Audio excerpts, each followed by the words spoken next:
أعوذ بالله من الشيطان الرجيم. بسم الله الرحمن الرحيم. السلام علیکم ورحمۃ اللہ وبرکاتہ۔ ایک بڑا ہی اہم مسئلہ میں آپ سے اس وقت ڈسکس کرنے جا رہا ہوں۔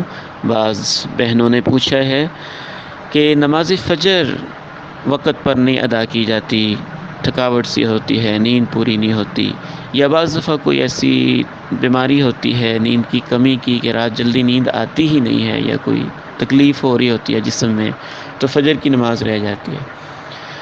بڑی اچھی بات الحمدللہ، یہ بھی حوصلہ افزا بات ہے کہ بعض لوگ اس بارے میں فکر مند ہوتے ہیں اور پھر وہ پوچھتے ہیں کہ اس کا حل کیا ہے۔ سب سے پہلا حل یہ ہے میرے پیارے بھائیوں اور میری پیاری بہنوں کہ آپ نماز فجر کی اہمیت کو سمجھیں۔ میں اس حوالے سے تھوڑے سے پوائنٹ مختصر وقت میں شارٹلی آپ سے ڈسکس کرنا چاہتا ہوں۔ 8 پوائنٹ میں نے آپ کے لیے ذہن میں اس وقت ہیں اور نوٹ کیے ہیں اور میں آپ سے شیئر کر رہا ہوں۔ سب سے پہلی خصوصیت یہ ہے، نماز فجر اتنی اہم ہے کہ جو شخص عشاء کی نماز باجماعت پڑھے اسے آدھی رات تہجد کا، اور جو فجر کی نماز باجماعت پڑھے اسے پوری رات تہجد پڑھنے کا ثواب ملتا ہے۔ دوسری خصوصیت، جو فجر کی نماز باجماعت پڑھتا ہے وہ فزیکلی پورا دن تندرست و توانا اور ایکٹیو رہتا ہے، اور نفسیاتی طور پر بھی اچھے خیالات انشاءاللہ اسے آتے ہیں۔ اصبح نشیطا طیبا نفسی، اور فجر کی نماز اگر وہ نہیں پڑھتا ہے باجماعت، خبیث النفس کسلان، تو پھر وہ سست اور نفسیاتی طور پر بھی شیطان کا اس پر غلبہ رہتا ہے۔ تیسری خصوصیت یہ ذہن میں رکھیں کہ اللہ کے پیارے نبی علیہ السلام نے ارشاد فرمایا ہے، جو شخص فجر کی طلوع آفتاب سے پہلے نماز پڑھے اور غروب آفتاب سے پہلے نماز پڑھے وہ جہنم میں کبھی نہیں جائے گا۔ کتنی عظیم خصوصیت ہے۔ چوتھی خصوصیت، جو فجر کی نماز پڑھنے والے لوگ ہیں کل قیامت کے دن اللہ ان کو پورا نور نصیب فرمائے گا۔ پانچویں خصوصیت، جو ٹھنڈے وقت کی جو 2 نمازیں پڑھتے ہیں اللہ ان کو جنت نصیب فرمائے گا۔ چھٹی خصوصیت کہ فجر کی نماز پڑھنے والوں کو قیامت کے دن اللہ تعالیٰ اپنا دیدار نصیب فرمائے گا۔ ساتویں خصوصیت، فجر کی 2 رکعتیں دنیا اور دنیا کی تمام نعمتوں سے زیادہ قیمتی اور زیادہ بہتر ہیں۔ شارحین حدیث نے لکھا ہے کہ اس سے مراد فجر کی سنتیں ہیں، تو جب فجر کی 2 سنتیں اتنی شان والی ہیں تو فجر کے 2 فرض کس قدر عظیم ہوں گے۔ آٹھویں خصوصیت، اللہ کے پیارے نبی نے ارشاد فرمایا، اگر لوگوں کو علم ہو جائے کہ فجر کی نماز میں کیا ثواب ہے تو اپنے سرینوں کے بل گھسٹ گھسٹ کر کرالنگ کرتے ہوئے بھی، گویا دوسرے لفظوں میں ان کو آنا پڑے تو وہ گھسٹ گھسٹ کر بھی آئیں گے اور یہ 2 نمازیں نہیں چھوڑیں گے، فجر اور عشاء کی۔ یہ حدیث کی روشنی میں نے آپ کے سامنے اہمیت بیان کی ہے۔ اب آئیے، جو نماز اتنی عظیم الشان ہے اس کی ہم کیسے حفاظت کر سکتے ہیں۔ سب سے پہلا حل یہ ہے کہ سلیپ مینجمنٹ پہ توجہ دیں، اوقات نیند کو ترتیب دیں۔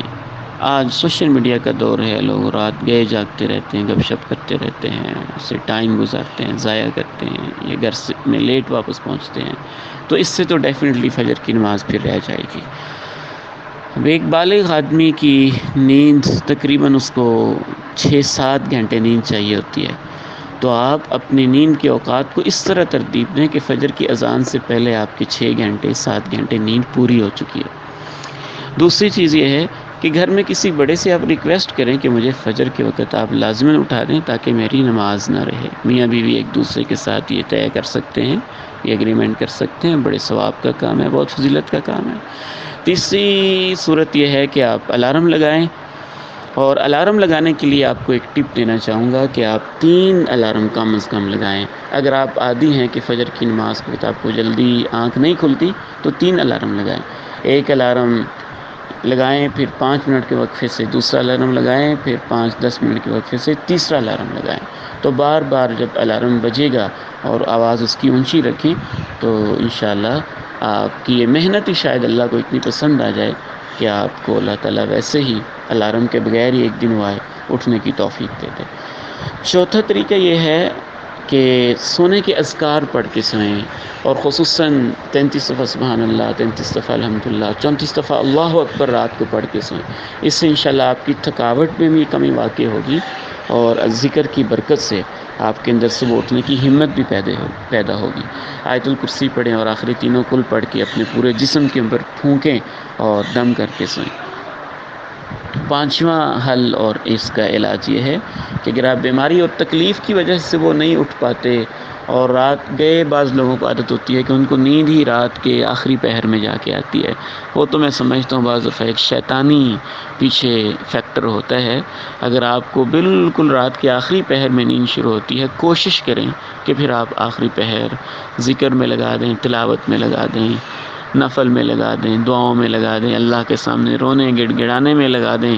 شاید رات کے وہ آخری پہر اللہ کے ہاں اتنے قیمتی ہو جائیں کہ آپ کی وہ بیماری مشکل اس کا حل بھی نکل آئے۔